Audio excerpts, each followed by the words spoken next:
Hi there, welcome back to the YouTube channel. Disclaimer before I do today's video, there's a bit of a surprise, I haven't told anyone I was doing it. This is recorded around about the 23rd of October, before the full foundation set has been discussed, talked about.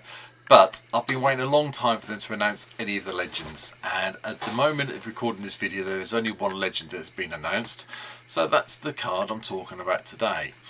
And it is Jazal Goldmane, 2 double white for a 4/4 cat warrior with first strike, and then you get 3 and double white where attacking creatures you control get +X/+X until the end of turn, where X is the number of attacking creatures. Now Jazal came out in Commander 2014 if memory serves correctly. It's coming back in Foundations, you can tell that because I made sure I picked the image of them with the Foundations logo right here, so we know it's definitely coming back in. So how are we going to do this? Well, it's very traditional. Basically you want a lot of attacking creatures in white. The easiest way to achieve that is tokens, and that's the way I've gone. So here we go. So starting at the beginning, I also want to make sure I have some life gain in the deck. A lot of the stuff you want to be playing is quite heavily costed towards the top end. Well, my build is anyway, so I wanted to make sure I was staying alive until I got there. So Lunar Arc Veteran, Soul Warden, Soul's Attendant are all in just to help us gain a little bit of life as things go along. But as you probably saw, we also got Oscillate Pride, which comes down on turn 1 with lifelink, and as long as we gain life we get another creature token, which we like with Jazal. Novice Inspector's here to give us a little bit of card draw, along with his older mother, Thraben Inspector. So yeah, got them both in today. Anointed Priest is a bit of a no-brainer for me in this deck. Whenever a creature token you control enters the battlefield under your control, you gain a life. And since we are creating a lot of tokens, it's quite good.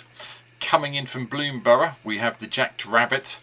Hopefully we'll get its Ravenous ability on the go, so X will be 5 at least. So we're paying sort of like 7 mana for this.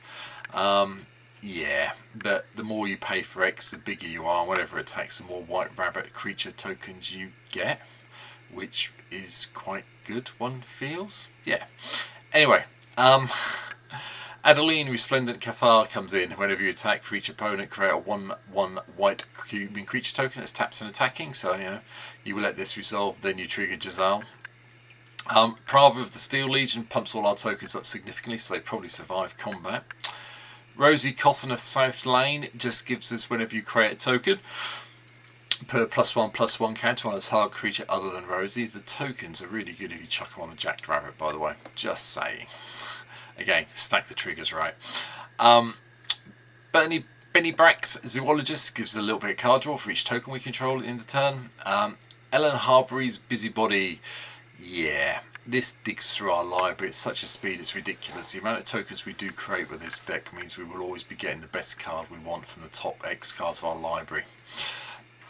Hero of Bladehold does the battle cry and the White Soldiers token bit. Merchant of Truth. Sorry, I had to sneeze. Merchant of Truth. Flying whenever a non-token creature you control dies, investigate.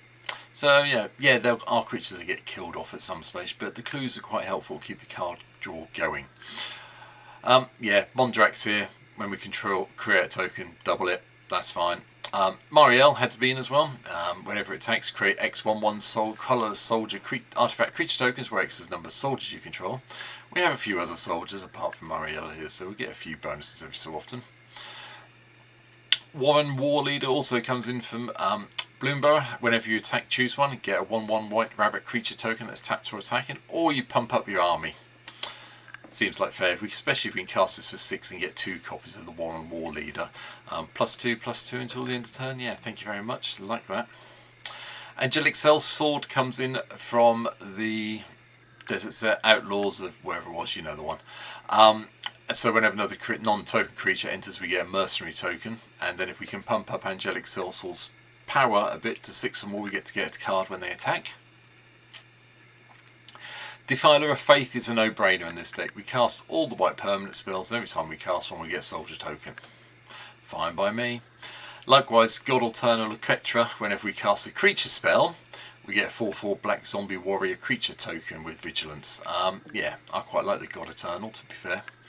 Platoon Dispenser, at the beginning of your end step, if you control 2 or more other creatures, you get draw a card, and then you can just pump out soldier artifact tokens if we need to, with some of the excess mana we'll hopefully have.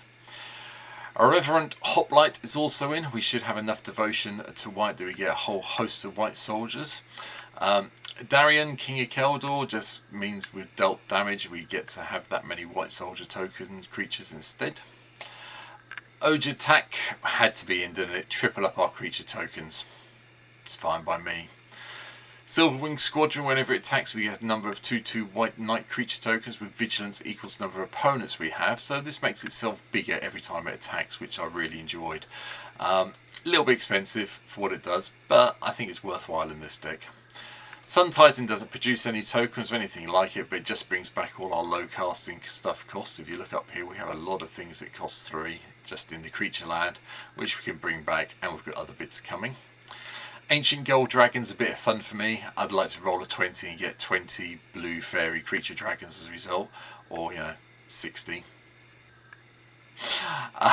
Maybe. Anyway, going back to Duskmorn, Overlord of Mistmoors. Just do the impending thing and get the 2/1 white insect creature tokens with flying is very nice. Having it eventually turn up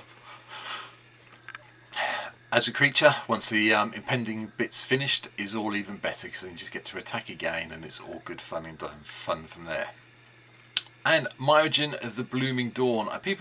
Think people sleep on this card a little bit. Has an indestructible counter, but you can remove the indestructible counter at instant speed, and then you get a 1/1 colourless spirit creature token for each permanent you control.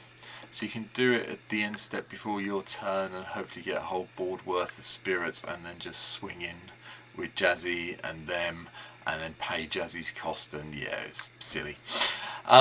Anyway, Planeswalkers. Gideon, ally of Zendikar, here purely because we can play this, go -4, make sure we get a pump on all our creatures.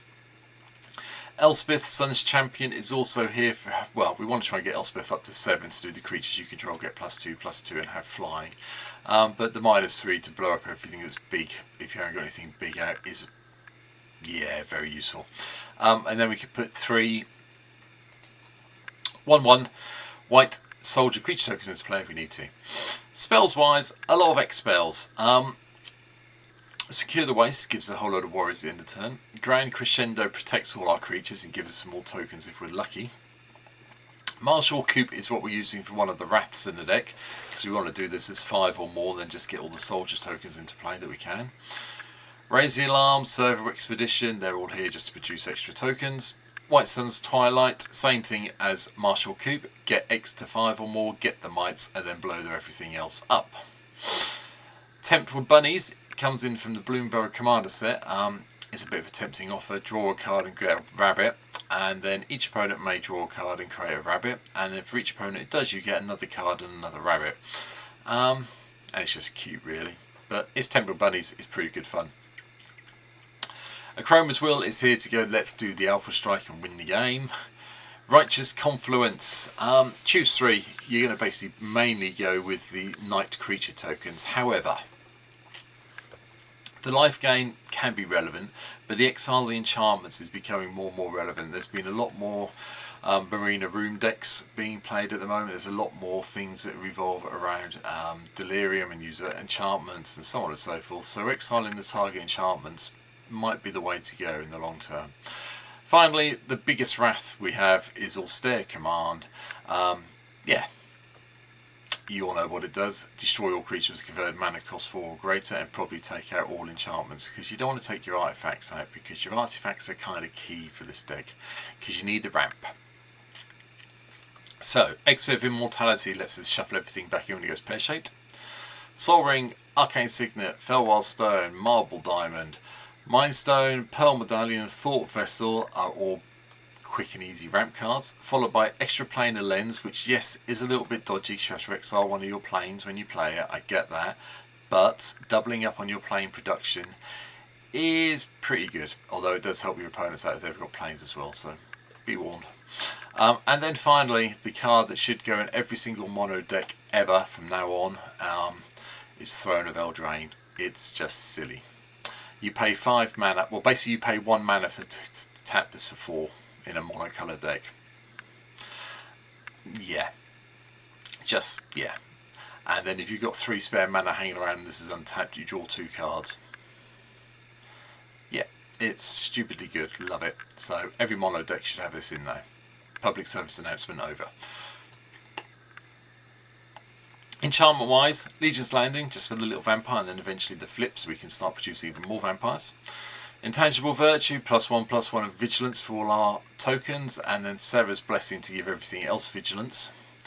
Veteran Soldier works lovely when Jazal's in play, because whenever there's a creature attacks a player, if no opponent has more life, you get a create a 1/1 white soldier creature token that's tapped and attacking, so another one to bump up the +X/+X from Jazal.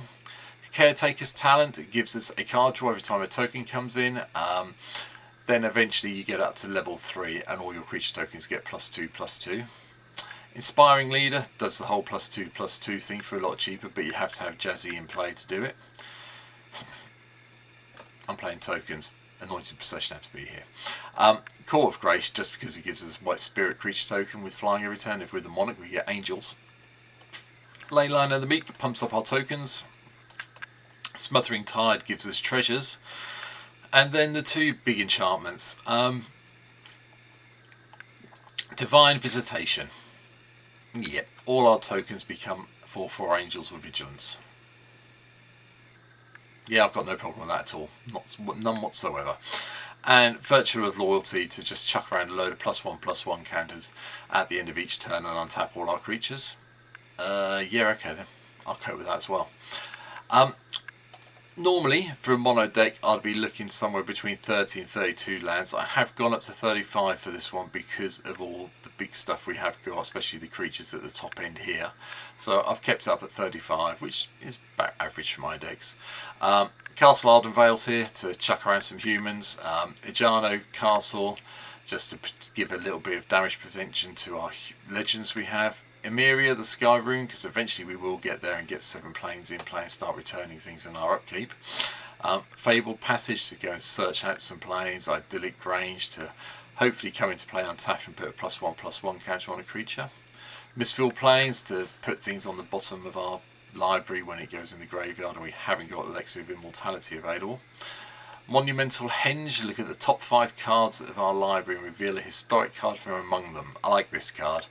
We have several legends, we have several artifacts. We should be able to find something in the top 5 most of the time, I'd hope. Myriad Landscape just goes and gets 2 basic planes out very quickly with this. Yes, coming into a play tap's a little bit annoying, but you know, if you can do turn 1 this, turn 2 planes, Soul Ring, activate this, you're so far ahead on mana you're going to be winning the game, which has happened. Nykthos is here because we're playing mono white, Reliquary Tower and Temple of the False God just to keep our maximum hand size maximised, and Temple of the False God so we just get extra mana to make sure we can always use Jazzy's ability when we attack. And that is it. Like I said, I like Jazal. I haven't really played it even though it's been around since 2014. And this is the first Foundations video. Now there may be cards that I don't know about in Foundations that may join the deck, but I will make some notes in the comments if I have to cover that up. This is going to be my first Foundations video. Hopefully by this time, by Monday, there will be more Foundations creatures available out there for us to talk about, and next I'll start doing the Foundations Legends. But if there's anything in the past that I haven't done that you want to see, leave me a comment down below. Please hit the subscribe button if you can. And yeah, I'll see you in the next video, which will be next week. Have a great time. See you soon. Bye.